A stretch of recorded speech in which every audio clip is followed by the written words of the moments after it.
ونعوذ بالله من شرور أنفسنا ومن سيئات أعمالنا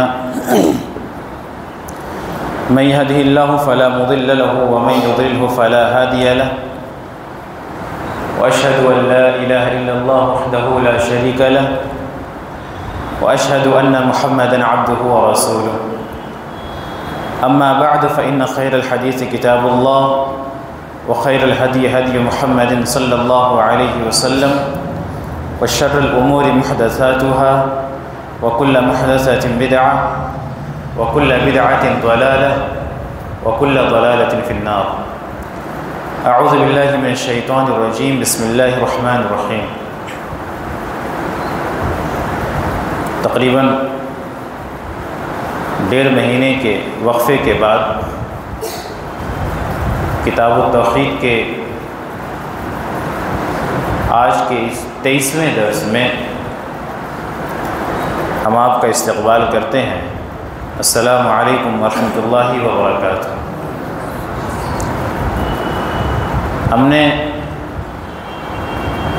رمضان المبارک سے پہلے جس باب کے اوپر بات روکی تھی وہ چیپٹر تھا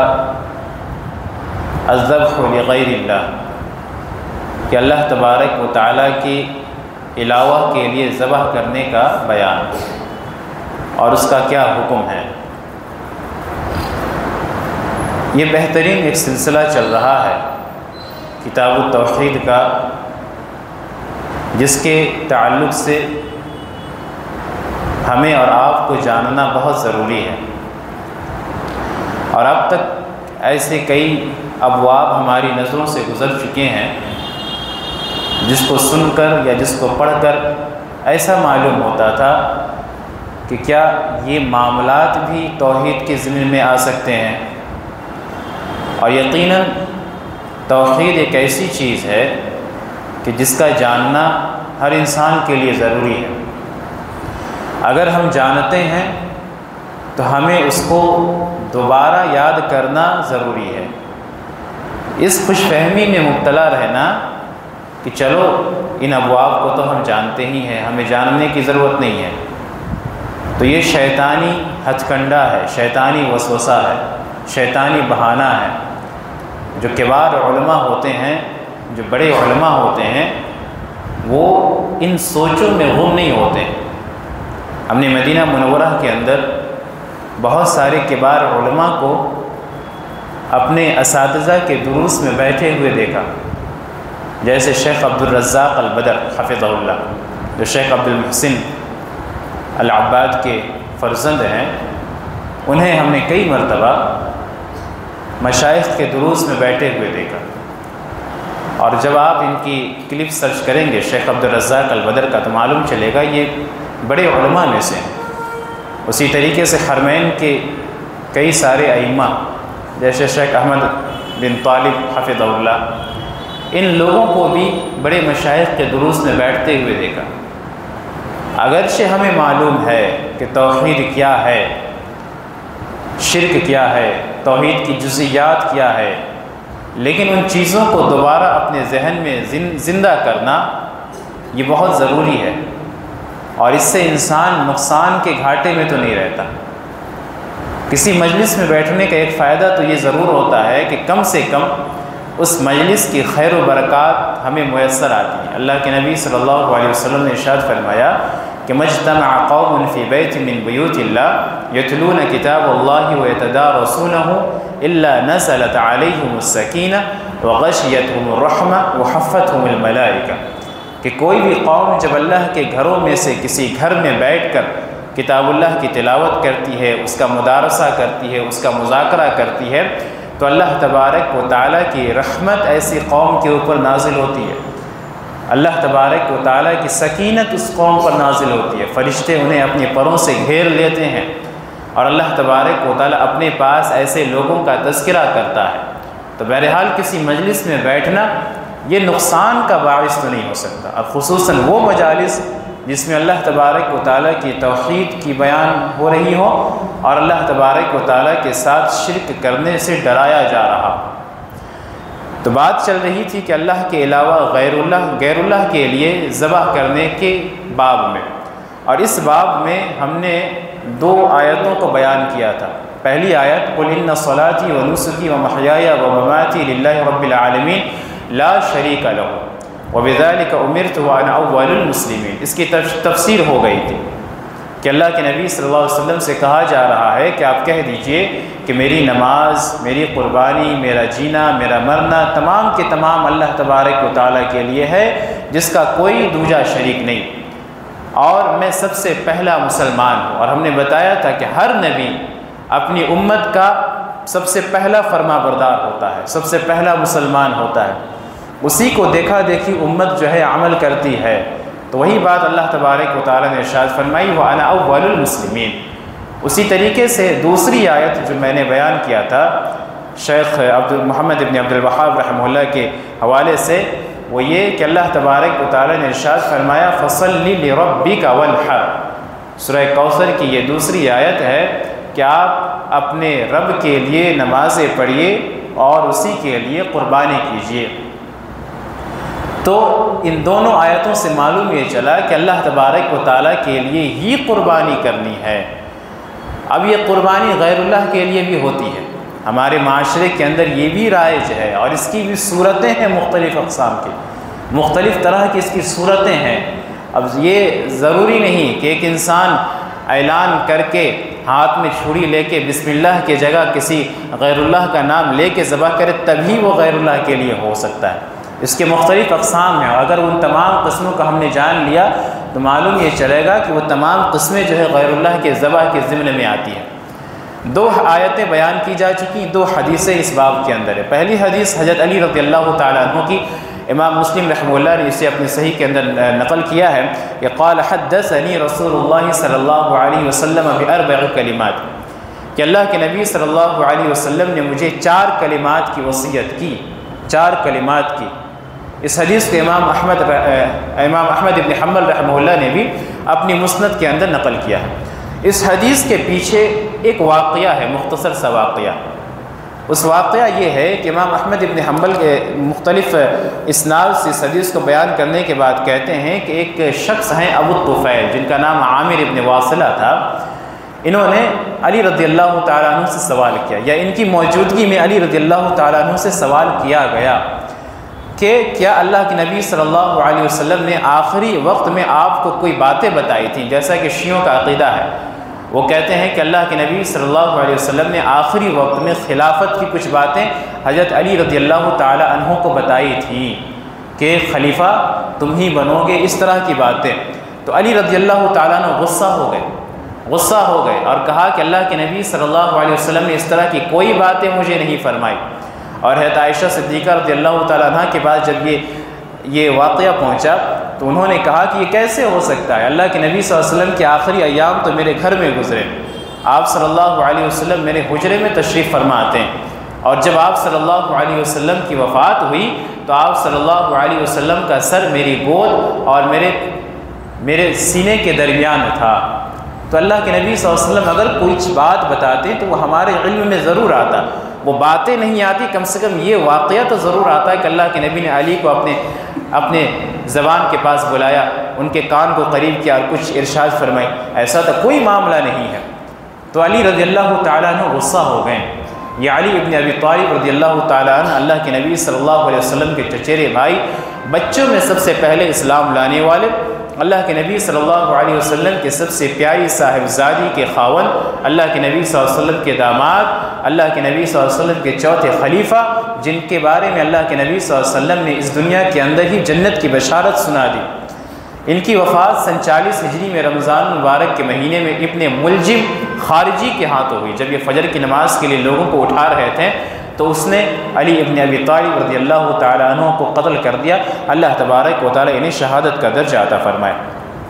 تو انہوں نے کہا کہ ایسی کوئی بات نہیں ہے اللہ کے نبی صلی اللہ علیہ وسلم جو مجھے بیان فرمائی۔ ہاں، اللہ کے نبی صلی اللہ علیہ وسلم نے 4 باتیں بیان فرمائی ہیں، وہ 4 بنیادی چیز جس کا تعلق ہمارے عقیدے سے ہے۔ پہلی چیز یہ کہ لعن اللہ من ذبح لغیر اللہ،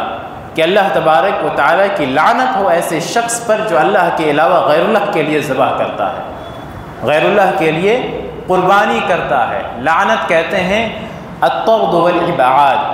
کہ یعنی اللہ تبارک و تعالیٰ کی رحمت سے جسے پھٹکار دیا گیا ہو، جسے دور کر دیا گیا ہو، ایسے شخص کو لعین کہا جاتا ہے، ملعون کہا جاتا ہے، اور اسی پر لعنت کا اطلاق ہوتا ہے۔ اور اگر مخلوق کسی پر لعنت کر رہی ہے تو مطلب یہ ہوا کہ اس پر شب و شتم اور اس کے لیے برا بھلا کہا گیا ہو۔ تو اللہ تبارک و تعالیٰ نے ایسے شخص پر لعنت بھیجی ہے۔ اور یہ اصول یاد رکھیے، جس عمل کے اوپر لعنت بھیجی جائے وہ عمل حرام ہوتا ہے۔ وہ عمل یا تو گناہ کبیرہ ہوگا یا پھر انسان کو شرک کے اندر داخل کرنے والا ہوگا۔ اور اس ٹکڑے کے اندر جو اللہ کے نبی صلی اللہ علیہ وسلم نے ارشاد فرمایا کہ لعن اللہ من ذبح لغیر اللہ، کہ ایسے شخص پر اللہ کی لعنت ہو جس نے غیر اللہ کے لیے ذبح کیا، تو یہ گناہ کبیرہ نہیں ہے، یہ انسان کو ڈائریکٹ شرک کے اندر داخل کر رہا ہے، انسان کو مشرک بناتا ہے۔ اگر کوئی شخص غیر اللہ کے لیے ذبح کرتا ہے تو وہ شخص مرتد ہو جا رہا ہے، اسلام سے خارج ہے۔ وہ توبہ کر کے دوبارہ کلمہ پڑھ کے اسلام کے اندر وہ شخص داخل ہو تب اس کی توبہ قبول ہوگی، ورنہ اگر اسی حالت میں اس کی وفات ہوتی ہے تو اس کی مشرک کی موت اس کی واقع ہو رہی ہے۔ کہ لعن اللہ من ذبح لغیر اللہ، کہ اللہ کی لعنت ویسے شخص کے لیے جس نے غیر اللہ کے لیے ذبح کیا۔ اور قرآن مجید کے اندر بھی اللہ تبارک و تعالیٰ نے جا بجا اس سے منع فرمایا، جیسے اللہ نے ارشاد فرمایا وما اہل بہ لغیر اللہ، کہ اس سے پہلے چند چیزوں کا ذکر کرنے کے بعد اللہ نے کہا کہ وہ تمام چیزیں حرام ہیں، وما اہل بہ لغیر اللہ، اور وہ چیز بھی حرام ہے جس کے اوپر اللہ کے علاوہ دوسروں کا نام لیا جائے۔ تو معلوم یہ چلا کہ اگر کوئی جانور یا ذبیحہ قربان کیا جائے اور اس میں اللہ کے علاوہ غیر اللہ کا نام لیا جائے تو وہ چیز حرام ہو جاتی ہے، اس کا کھانا حرام ہے۔ اسی طریقے سے اگر کوئی شخص، یہ غیر اللہ کے لیے جانور ذبح کرنے کی صورتوں میں سے ہے کہ اگر کوئی شخص بسم اللہ پڑھ کر ذبح کرے اور کسی آستانے پر ذبح کرے، کسی مزار پر ذبح کرے یا قبر کے پاس ذبح کرے، تو گرچہ اس نے اپنی زبان سے بسم اللہ پڑھا پھر بھی اس کا وہ جانور کھانا حرام ہے۔ یہ بحث انشاءاللہ آئندہ کے باب میں آئے گی، جس میں اللہ کے نبی صلی اللہ علیہ وسلم نے ارشاد فرمایا کہ ایسی جگہوں پر بھی قربانی نہیں کی جائے گی جہاں پر کسی زمانے میں کسی معبود کی عبادت کی جاتی تھی یا کوئی میلہ ٹھیلا لگتا تھا، تو وہ جانور بھی کھانا حرام ہے۔ اسی طریقے سے اگر کسی شخص نے بسم اللہ نہیں پڑھا، غیر اللہ کا نام لیا، تو یہ تو واضح ہے کہ وہ حرام ہے۔ اور اگر بسم اللہ پڑھنے کے بعد اس نے اللہ کا نام تو لیا لیکن اس کے دل میں کسی ولی کی نیت ہو یا فلاں کی نیت ہو تو یہ جانور بھی اس کے لیے حرام ہے۔ اور علماء نے ایسے شخص کو منافق کی فہرست میں شامل کیا کہ جو زبان سے بسم اللہ کہہ کہ جانور ذبح کر رہا ہے لیکن اس کا دل اللہ تبارک و تعالیٰ کے لیے اس جانور کی قربانی کرنے پر آمادہ نہیں ہے، اس کے دل میں چور بیٹھا ہوا ہے، اس کے دل میں شرک داخل ہے، تو یہ جانور بھی حرام ہے۔ اسی طریقے سے عیسائی یا اہل کتاب اگر جانور کو مسیح علیہ السلام کے نام سے ذبح کرتے ہیں تو وہ حرام ہے،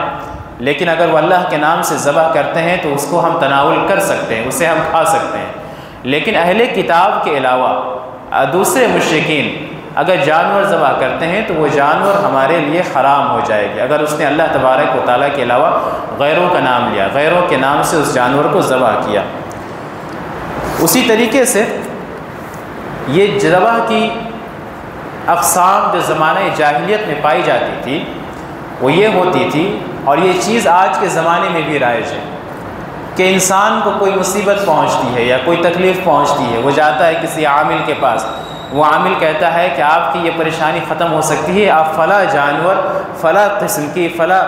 شکل و صورت کی، فلاں حیت کی جانور آپ لا کے ہمیں دیجئے، ہم اسے ذبح کریں گے، یا فلاں قبر کے پاس یا فلاں جگہ پہ جا کے آپ اسے ذبح کیجئے۔ تو یہ ذبح کرنا اللہ کے لیے نہیں ہوتا ہے، یہ ذبح کرنا غیر اللہ کے لیے ہوتا ہے، اور یہ شرک ہے۔ وہ جادوگر ہوتا ہے جو شیطانوں کو خوش کرنے کے لیے انسان سے اس طرح کے کام کرواتا ہے۔ اسی طریقے سے زمانہ جاہلیت میں لوگ گھر بناتے تھے یا چشمہ کھدواتے تھے یا کسی علاقے میں نازل ہوتے تھے، تو اس علاقے کے شر سے یا اس علاقے کے شریر جنوں کے شر سے پناہ مانگنے کے لیے اس کے نظر و نیاز چڑھاتے تھے، اس کے لیے جانور ذبح کرتے تھے، جانور قربان کرتے تھے۔ تو یہ تمام چیزیں اللہ کے نبی صلی اللہ علیہ وسلم نے حرام قرار دیا ہے۔ اسی طریقے سے ایک صورت اس کی یہ بھی ہے کہ اگر کسی علاقے میں کوئی بادشاہ نازل ہوا، کوئی ملک آیا، کوئی رئیس آیا اور انسان نے اس کے تقرب کے لیے جانور ذبح کیا، تو علماء نے کہا ہے کہ یہ بھی غیر اللہ کے لیے ذبح کے مترادف ہے، غیر اللہ کے لیے ذبح کرنا ہے، کہ جو ہمارا بادشاہ خوش ہو جائے گا، ہمیں انعامات سے نوازے گا، تو یہ غیر اللہ کے لیے ذبح کرنا ہے۔ لیکن بادشاہ آیا ہے، چلو انسان خوشی منا رہا ہے، سب نے اپنے اپنے طور پر ذبح کیا، تو یہ ایک دوسری الگ چیز ہے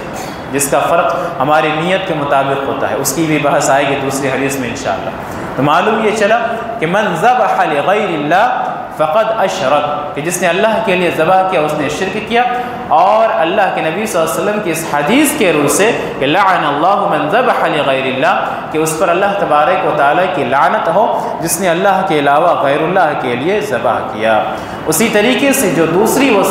دوسری تعلیم اللہ کے نبی صلی اللہ علیہ وسلم نے حضرت علی رضی اللہ تعالیٰ عنہ کو دی تھی، وہ یہ کہ لعن اللہ من لعن والدی، کہ اللہ تبارک و تعالیٰ کی لعنت ہو ایسے شخص کے اوپر جو اپنے والدین پر لعنت بھیجتا ہے۔ کوئی اب کون اپنے والدین پر لعنت بھیجتا ہے؟ کوئی بھیجے گا؟ کوئی نہیں بھیجتا ہے۔ صحابہ کرام نے یہی سوال کیا تھا اللہ کے نبی صلی اللہ علیہ وسلم سے کہ اللہ کے نبی صلی اللہ علیہ وسلم، ہم میں سے کوئی بھی شخص اپنے والدین پر لعنت نہیں بھیجے گا، اسے برا بھلا نہیں کہے گا، اس کے لیے گالی گلوچ نہیں کرے گا۔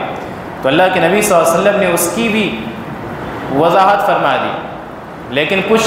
بدبخت اور کچھ شریر قسم کے لوگ ایسے بھی ہوتے ہیں جو ڈائریکٹ اپنے والدین کو برا بھلا کہتے ہیں۔ اللہ تبارک و تعالیٰ ایسی اولاد سے ہر والدین کو محفوظ رکھے۔ قرآن مجید کے اندر والدین کی عظمت کے لیے یہی نکات کافی ہیں کہ اللہ تبارک و تعالیٰ نے جہاں جہاں والدین کا تذکرہ کیا ہے اس سے قبل اپنی وحدانیت کا تذکرہ کیا ہے۔ وَاعْبُدُوا اللَّهَ وَلَا تُشْرِكُوا بِهِ شَيْئًا وَبِالْوَالِدَيْنِ إِحْسَانًا۔ اکثر مقامات پر ہمیں یہ چیز دیکھنے کو ملتی ہے کہ اللہ نے جب اپنی عبادت کا تذکرہ کیا ہے، اپنی وحدانیت کا تذکرہ کیا ہے، وہیں والدین کے ساتھ احسان و سلوک کرنے کا بھی تذکرہ کیا ہے۔ اسی طریقے سے اس حدیث کے اندر جہاں اللہ تبارک و تعالیٰ نے اپنے ساتھ شرک کرنے سے منع فرمایا ہے، وہیں والدین کے ساتھ شب و شتم کرنے سے بھی منع فرمایا ہے، کہ جس نے اللہ کے علاوہ غیر اللہ کے لیے جانور ذبح کیا اس نے شرک کیا، اس پر اللہ کی لعنت ہے۔ جس اللہ کے نبی صلی اللہ علیہ وسلم نے ارشاد فرمایا کہ جس نے اپنے والدین پر لعنت بھیجی اس پر اللہ کی لعنت ہے۔ یہ عمل اگرچہ انسان کو شرک میں داخل نہیں کرتی لیکن اسے گناہ کبیرہ کا مرتکب بنا دیتی۔ صحابہ کرام نے عرض کیا کہ اللہ کے نبی صلی اللہ علیہ وسلم کہ کون شخص وَهَلْ يَشْتِمُ الرَّجُلُ وَالِدَيْهِ، کہ کیا کوئی آدمی اپنے والدین پر، اپنے ماں باپ پر یا ان میں سے کسی ایک پر لعنت بھیجے گا، اسے برا بھلا کہے گا، اس کے لیے گالی گلوچ کرے گا؟ اللہ کے نبی صلی اللہ علیہ وسلم نے ارشاد فرمایا کہ نعم، ہاں ایسا ہوتا ہے، اور یہ انڈائریکٹ ہوتا ہے، ڈائریکٹ تو نہیں ہوتا ہے، اکثر لوگ تھوڑا لحاظ کر جاتے ہیں لیکن انڈائریکٹ یہ بہت ہی زیادہ ہوتا ہے۔ اور وہ کیسے کہ یسب ابا الرجل فیسب اباہ ویسب امہ فیسب امہ، کہ ایک انسان کسی دوسرے انسان کے باپ کو گالی دیتا ہے اور وہ بدلے میں فلاں گالی دینے والے کے باپ کو گالی دیتا ہے۔ ایک انسان کسی دوسرے انسان کی ماں کو گالی دیتا ہے اور وہ اس گالی کو پلٹاتا ہے اور گالی دینے والے کی جس نے شروعات کی اس کی ماں کو وہ گالی دیتا ہے۔ تو گویا کہ معنی یہ ہوا کہ وہ اپنے والدین پر گالی گلوچ کا وہ شخص خود سبب بنا، تو اللہ کے نبی صلی اللہ علیہ وسلم نے اس سے منع فرما دیا۔ اور ویسے بھی ایک انسان کی یہ علامت نہیں ہونی چاہیے کہ وہ لعن و طعن کرنے والا بنے، وہ شب و شتم کرنے والا بنے۔ اسلام ہمیں اخلاق کی حسنہ کی تعلیم دیتا ہے، ہمیں بہترین اخلاق اپنانے کی تعلیم دیتا ہے، ہمارے اندر اچھی صفت پیدا ہونی چاہیے۔ اللہ کے نبی صلی اللہ علیہ وسلم نے لعن و طعن کرنے سے منع فرمایا ہے، اور یہ چیز ہم آئے دن دیکھنے کو ملتے ہیں کہ فلاں چیز پر لعنت ہے، فلاں گھر پہ لعنت ہے، فلاں شے پر لعنت ہے، فلاں گاڑی پہ لعنت ہے۔ اس طرح کی لعنت کرنا یہ ایک مسلمان کا طریقہ نہیں ہے، مسلمان کی صفت نہیں ہے۔ ان تمام چیزوں سے بچنا چاہیے۔ اللہ کے نبی صلی اللہ علیہ وسلم کے بارے میں یہ آتا ہے کہ اللہ کے نبی صلی اللہ علیہ وسلم زیادہ لعن طعن کرنے والے نہیں تھے، ولا لعانا ولا فحاشا، اور نہ ہی فحشی کرنے والے تھے، ولا سخابا، اور نہ ہی اونچی آواز سے بات کرنے والے تھے، ولا يدفع السیئۃ بالسیئۃ، اور نہ ہی برائی کو برائی سے دفع کرنے والے تھے۔ تو اللہ کے نبی صلی اللہ علیہ وسلم کی اسوہ کو اپناتے ہوئے ہمیں چاہیے کہ ہم اس طرح کے لعن طعن کرنے والے نہ بنیں اور ان تمام عمل سے اپنے آپ کو بچائیں۔ آگے اللہ کے نبی صلی اللہ علیہ وسلم نے ارشاد فرمایا، جو حضرت علی رضی اللہ تعالیٰ عنہ نے بیان فرمائی، وہ یہ کہ لعن اللہ من آوى محدثا، کہ ایسے شخص پر اللہ تبارک و تعالیٰ کی لعنت ہو جس نے کسی بدعتی کو پناہ دیا۔ محدثا، یہاں اس جملے کا دو ترجمہ کرتے ہیں محدثین کرام، یا تو بدعتی بھی معنی مراد لیا جا سکتا ہے یا مجرم بھی معنی مراد لیا جا سکتا ہے، اور یہ دونوں کبیرہ گناہ ہیں۔ ایک مجرم جرم کر کے آیا، آپ کے گھر میں پناہ لے رہا ہے، کسی کو اس نے قتل کر دیا یا کوئی چوری کی یا کہیں ڈاکہ ڈالا یا کچھ دیگر گناہ اس نے انجام دیا، اب پولیس اسے ڈھونڈ رہی ہے، محکمہ اسے تلاش کر رہی ہے اور آپ اسے چھپائے بیٹھے ہیں، تو یہ گناہ کبیرہ ہے۔ آپ کے اوپر ایک امانت دار شہری ہونے کے ناطے اور آپ کے شریعت کے پابند ہونے کے ناطے آپ پر یہ واجب تھا کہ آپ اسے محکمہ کے حوالے کرتے ہیں، آپ اسے عدالت کے حوالے کرتے ہیں، تاکہ اس طریقے سے معاشرے کے اندر سے جرائم کا خاتمہ ہو۔ تو مجرم کو بھی پناہ دینا یہ گناہ کبیرہ میں سے ہے، اور اسی طریقے سے مجرم کو کسی جرم سے بچانا، گرچہ اس کی کوئی بھی صورت ہو جائے، سفارش ہو، تو یہ بھی گناہ کبیرہ میں سے ہے۔ ایک جرم کرنے والے کا جرم اگر عدالت میں ثابت ہو گیا اور عدالت نے اس پر حد جاری کر دی، اس کے لیے کوئی سزا تجویز کر دی گئی، تو اب اس کے لیے کوئی سفارش نہیں ہو سکتی۔ اللہ کے نبی صلی اللہ علیہ وسلم کے زمانے کا ایک واقعہ ہے کہ ایک شخص نے ایک چادر چرایا کسی کا، تو وہ صحابی، غالباً ان کا نام صفوان تھا، انہوں نے اللہ کے نبی صلی اللہ علیہ وسلم کی عدالت میں اس معاملے کو رکھا، پہنچایا، اور اللہ کے نبی صلی اللہ علیہ وسلم نے جو چور کی سزا ہوتی ہے وہ سزا اس کے لیے نافذ کی۔ اس صحابی نے کہا کہ اللہ کے نبی صلی اللہ علیہ وسلم، میرا یہ ارادہ نہیں تھا کہ اس کا ہاتھ کاٹا جائے، تو اللہ کے نبی صلی اللہ علیہ وسلم نے کہا کہ یہ بات تمہیں یہاں آنے سے پہلے سوچنی چاہیے تھی۔ اگر آپ نے کسی چور کو پکڑ لیا اور آپ نے کہا کہ چلو آئندہ سے یہ اس طرح کی غلطی نہ کرنا، آپ نے اسے چھوڑ دیا، تو یہ معاملہ تو یہاں رفع دفع ہو گیا۔ لیکن اگر کسی گناہگار یا کسی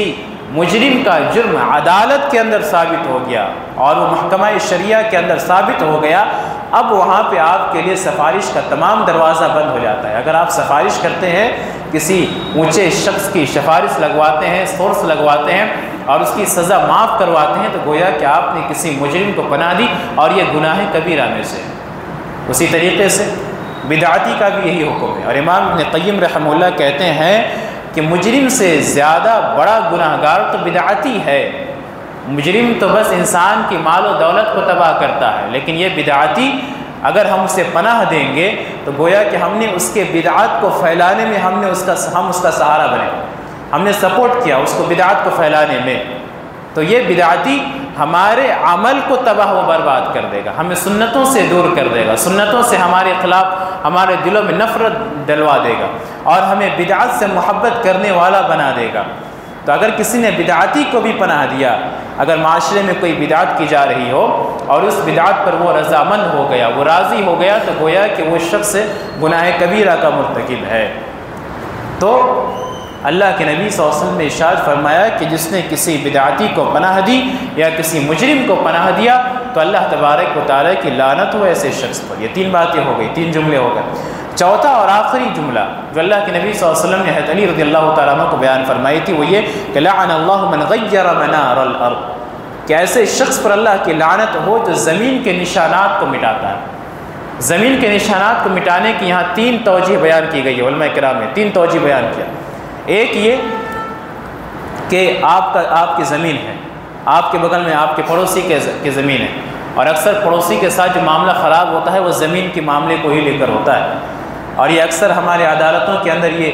اس طرح کے مقدمے دیکھنے کو ملتے ہیں کہ زمین کا معاملہ۔ تو آپ انجان ہیں، آپ تھوڑے بے فکر ہیں، آپ کا پڑوسی کیا کرتا ہے کہ آپ کے زمین کے نشانات کو آپ کے حصے سے کم کر دیتا ہے، اپنے حصے میں بڑھا دیتا ہے۔ تو ایک تو معنی یہ ہو گیا جس نے زمین کے نشانات کو مٹایا یا اسے بدلا، ایسے شخص پر اللہ تبارک و تعالیٰ کی لعنت ہو۔ اسی طریقے سے جو دوسری توجہ علماء کرتے ہیں وہ یہ کہ جس نے حدود حرم کے نشانات کو کم کیا یا زیادہ کیا، یعنی جو حدود حرم کا جو علاقہ ہے اور اس کے جو نشانات لگے ہوئے ہیں کہ یہاں سے یہاں تک یہ حرم کی حد ہے، اس نشان کو اگر کسی نے کم بیشی کیا، بڑھایا، تو ایسے شخص پر بھی اللہ کی لعنت ہے۔ اسی طریقے سے جو تیسری تفصیل ہے وہ یہ بیان کی جاتی ہے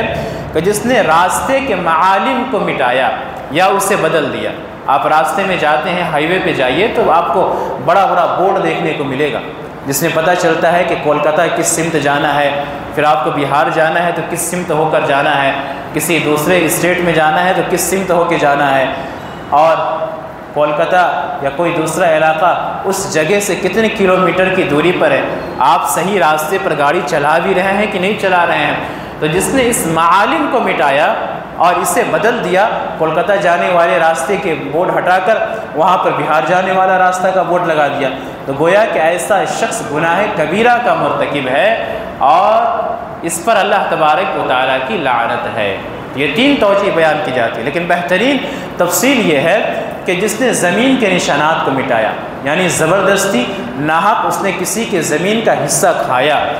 اللہ کے نبی صلی اللہ علیہ وسلم نے ایسے شخص کے بارے میں ارشاد فرمایا کہ من ظلم شبرا من الارض طوقہ یوم القیامۃ من 7 اراضین، کہ جس نے کسی کے زمین کو یا اپنے بھائی کی ایک بالشت زمین کو بھی ناحق لیتا ہے تو کل قیامت کے روز اللہ تبارک و تعالیٰ 70 زمینوں کے برابر اسے طوق پہنائے گا، 7 زمینوں کے برابر، 7 زمینوں کے برابر اسے طوق پہنائی جائے گی۔ تو اتنا بڑا گناہ ہے یہ زمین، کسی کا زمین ناحق لینا۔ تو یہ صحیح مسلم کی حضرت علی بن ابی طالب رضی اللہ تعالیٰ عنہ کی روایت ہے۔ اسی طریقے سے اس باب کی ایک اور حدیث اور آخری حدیث طارق ابن شہاب رضی اللہ تعالیٰ عنہ کی ہے۔ یہ طارق ابن شہاب ابو عبداللہ طارق ابن شہاب البجلی الاحمسی صحابی رسول ہیں۔ جوانی میں انہوں نے اللہ کے نبی صلی اللہ علیہ وسلم کو دیکھا، اللہ کے نبی صلی اللہ علیہ وسلم سے ملاقات ثابت ہے، لیکن آپ صلی اللہ علیہ وسلم سے حدیثوں کا سماع ثابت نہیں ہے۔ انہوں نے اللہ کے نبی صلی اللہ علیہ وسلم سے کوئی حدیث سماعت نہیں فرمائی ہے۔ تو یہ کوئی حدیث اگر بیان کرتے ہیں تو گویا کہ وہ مرسل حدیث ہوتی ہے، اور اگر کوئی صحابی مرسل روایت بیان کرے تو وہ مراسیل صحابہ میں شمار ہوتا ہے، اور یہ روایت محدثین کے نزدیک اس طرح کی روایت قابل قبول ہوتی ہے۔ ظاہر سی بات ہے طارق ابن شہاب اگر کوئی حدیث بیان کریں گے جو انہوں نے اللہ کے نبی صلی اللہ علیہ وسلم سے نہ سنا تو وہ اپنے جیسے کسی دوسرے صحابی سے سن کر ہی بیان کریں گے، اور یہ جو حدیث آ رہی ہے اس حدیث کو انہوں نے سلمان فارسی رضی اللہ تعالی عنہ سے سنا ہے۔ اس حدیث کو مؤلف رحمہ اللہ کہتے ہیں کہ اس حدیث کے امام احمد رحمہ اللہ نے اپنی مسند کے اندر ذکر کیا ہے، لیکن مسند امام احمد کے اندر ہمیں یہ حدیث دیکھنے کو نہیں ملتی، یہ حدیث موجود نہیں ہے۔ یہ حدیث امام احمد ابن حنبل کی کتاب الزہد ہے، اس کتاب کے اندر یہ حدیث موجود ہے۔ اسی طریقے سے مصنف ابن ابی شیبہ کے اندر یہ حدیث موجود ہے، اور خطیب بغدادی کی ایک کتاب الکفایہ اس کے اندر یہ روایت موجود ہے، بالکل صحیح روایت ہے کہ اللہ کے نبی صلی اللہ علیہ وسلم نے کسی قوم کا ایک واقعہ بیان کیا کہ دخل الجنت رجل فی ذباب ودخل النار رجل فی ذباب، کہ کسی قوم میں ایک شخص ایک مکھی کے بدلے یا ایک مکھی کے وجہ سے جنت کے اندر داخل ہو گیا، اور ایک مکھی کے وجہ سے وہ جہنم کے اندر داخل ہو گیا، دوسرا شخص وہی شخص۔ اس حدیث کو حدیث الذباب قصۃ الذباب بھی کہتے ہیں، مکھی والا قصہ، کہ ایک مکھی نے ایک شخص کو جنت کے اندر داخل کروا دیا، اور ایک مکھی نے ایک شخص کو جہنم کے اندر داخل کروا دیا۔ صحابہ کرام تعجب ہو گئے، اللہ کے نبی صلی اللہ علیہ وسلم کیسے، کیا بات ہے کہ ایک مکھی کی وجہ سے ایک شخص جنت میں داخل ہو جاتا ہے اور اسی مکھی کی وجہ سے ایک شخص جہنم کے اندر چلا جاتا ہے؟ اور اللہ کے نبی صلی اللہ علیہ وسلم کا یہ فرمانا کہ ایک مکھی کی وجہ سے جہنم میں چلا جانا، معلوم یہ چل رہا ہے کہ وہ دونوں شخص مسلمان تھے، وہ دونوں شخص مسلمان تھے، تبھی اللہ کے نبی نے یہ کہا کہ مکھی سبب بنی جہنم میں جانے، ورنہ اگر وہ مسلمان نہیں ہوتے، وہ مشرک ہوتے تو اللہ کے نبی صلی اللہ علیہ وسلم یہ سبب نہیں بیان فرماتے۔ اللہ کے نبی مطلق کہتے کہ ان کے شرک نے انہیں جہنم کے اندر داخل کروا دیا۔ صحابہ کرام نے وجہ پوچھی، تعجب کا اظہار کیا کہ اللہ کے نبی صلی اللہ علیہ وسلم ایسا کیسے ہو گیا؟ اللہ کے نبی صلی اللہ علیہ وسلم نے کہا کہ مر رجلان علی قوم لہم صنم، کہ 2 لوگوں کا گزر ایک قوم سے ہوا جن کے لیے ایک بت تھا، صنم کی تفسیر کسی درس میں گزر چکی ہے کہ کسی جاندار کی صورت میں اگر کوئی بت بنایا جائے تو اسے صنم کہتے ہیں، اور قبر وغیرہ کے اوپر بھی صنم کا اطلاق ہوتا ہے، اور قبروں پر وثن کا بھی اطلاق ہوتا ہے، جیسا کہ اللہ کے نبی صلی اللہ علیہ وسلم نے ارشاد فرمایا کہ اللہ تبارک و تعالی لا تجعلوا قبری وثنا یعبد، کہ میرے قبر کو وثن نہ بناؤ کہ اس کی عبادت کی جائے، تو صنم تھا ان کے لیے۔ تو کسی بھی شخص کو اس علاقے سے گزرنے نہیں دیتے تھے، وہ قوم کے لوگ، اس قوم کے لوگ کسی کو بھی گزرنے نہیں دیتے تھے، یہاں تک کہ اس معبود کے اوپر، اس بت کے اوپر کوئی چڑھاوا چڑھا دے۔ انہوں نے ایک سے کہا فقالوا لأحدهما قرب قال ليس عندي شيء، ایک شخص سے کہا اس قوم کے لوگوں نے کہ ہمارے معبود کے اوپر کچھ چڑھاوا چڑھاؤ، کچھ قربانی کرو۔ تو اس نے کہا کہ ما عندي شيء، میرے پاس کچھ نہیں ہے۔ اب یہ جو جملہ اس شخص نے کہا تھا نا کہ میرے پاس کچھ نہیں ہے، اس جملے کو اس قوم والوں نے پڑھ لیا، یعنی سمجھ لیا کہ اگر اس کے پاس کچھ ہوتا تو یہ چڑھا دیتا، اور اس نے انکار نہیں کیا کہ میں نہیں چڑھاؤں گا، یہ شرک ہے، اللہ کے علاوہ غیروں کے لیے قربانی کرنا یہ شرک ہے، چڑھاوا چڑھانا یہ شرک ہے۔ تو اس جملے کو اس قوم کے لوگوں نے سمجھ لیا، جو اس شخص نے کہا، پہلے شخص نے، کہ میرے پاس چڑھانے کے لیے کچھ نہیں ہے۔ تو اس نے کہا کہ ایک مکھی ہی چڑھا دو اور چلے جاؤ۔ تو اس نے ایک مکھی کو پکڑا، اسے مارا، اس بت کے نام پہ چڑھایا، اس کی موت ہو جاتی ہے۔ اللہ تبارک و تعالیٰ اس مکھی کے بدلے اس شخص کو جہنم کے اندر داخل کر دیتا ہے۔ اب ہے دوسرے شخص کا قصہ کہ دوسرا شخص اسی قوم سے گزرتا ہے۔ وقالوا للآخر، ہو سکتا ہے یہ دونوں ایک ہی ساتھ سفر کر رہے ہوں، اور یہ بھی ہو سکتا ہے کہ یہ دونوں کا الگ الگ واقعہ ہو، بیچ میں وقت کا ڈسٹینس ہو۔ تو دوسرے شخص سے ان لوگوں نے کہا کہ قرب، ہمارے معبود کے لیے کچھ چڑھاوا چڑھاؤ۔ اس دوسرے شخص نے کہا کہ ما کنت لأقرب لأحد شيئا دون اللہ عز وجل، کہ میرے لیے مناسب نہیں کہ میں اللہ تبارک و تعالیٰ کے علاوہ غیر اللہ کے لیے کچھ چڑھاوا چڑھاؤں یا قربانی کروں۔ ان دونوں شخص کے جملوں پہ غور کیجیے۔ ایک شخص نے کہا تھا کہ میرے پاس چڑھانے کے لیے کچھ نہیں ہے، مطلب کیا کہ اگر تمہارے پاس چڑھانے کے لیے کچھ ہوتا تو تم چڑھا دیتے۔ دوسرے شخص نے کہا، ڈائریکٹ اس معاملے کی نفی کی، اس کا انکار کیا جو انسان کو اللہ کے خلاف کر دیتا ہے، انسان کو توحید سے شرک میں داخل کر دیتا ہے۔ اس نے کہا کہ میرے لیے مناسب نہیں کہ میں اللہ کے علاوہ غیر اللہ کے لیے چڑھاوا چڑھاؤں یا غیر اللہ کے لیے قربانی کروں۔ تو وہ لوگ سمجھ گئے کہ یہ چڑھاوا چڑھانے والا نہیں ہے۔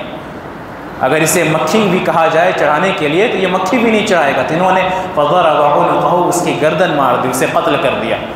اللہ تبارک و تعالیٰ نے اسے اس مکھی کے نہ چڑھانے کی وجہ سے اسے جنت کے اندر داخل کر دیا۔ تو یہ حدیث ہے اور یہ ایک واقعہ ہے امم سابقہ کا، پچھلی امتوں میں سے کسی امت کا، کہ اللہ تبارک و تعالیٰ کے ساتھ شرک کرنے کی وجہ سے، اور وہ بھی شرک ایک معمولی شرک، ایک مکھی کے برابر شرک، ایک مکھی کو کسی نے اللہ کے علاوہ غیر اللہ کے لیے چڑھایا تو اللہ تبارک و تعالیٰ نے اسے جہنم کے اندر داخل کر دیا۔ اور وہی ایک دوسرا شخص جس نے اس معاملے کی نفی کی، اس کا انکار کیا اور اس کے مخالف گیا اور انکار کر دیا مکھی نہ چڑھانے کا، تو اللہ تبارک و تعالیٰ نے اسے جنت کے اندر داخل کر دیا۔ تو یہاں تو ایک بڑی بڑی گائیں اور بڑا بڑا جانور ہم غیر اللہ کے لیے چڑھا دیتے ہیں، تو پھر ہمارا کیا معاملہ ہونے والا ہے اللہ تبارک و تعالیٰ کے سامنے؟ اور لوگ آتے ہیں کہتے ہیں کہ ہم نے بسم اللہ پڑھ کے ذبح کیا ہے، لیکن ذبح کی جاتی ہے کسی خاص مناسبت کی وجہ سے، کسی خاص تاریخ کو، کسی خاص مہینے میں۔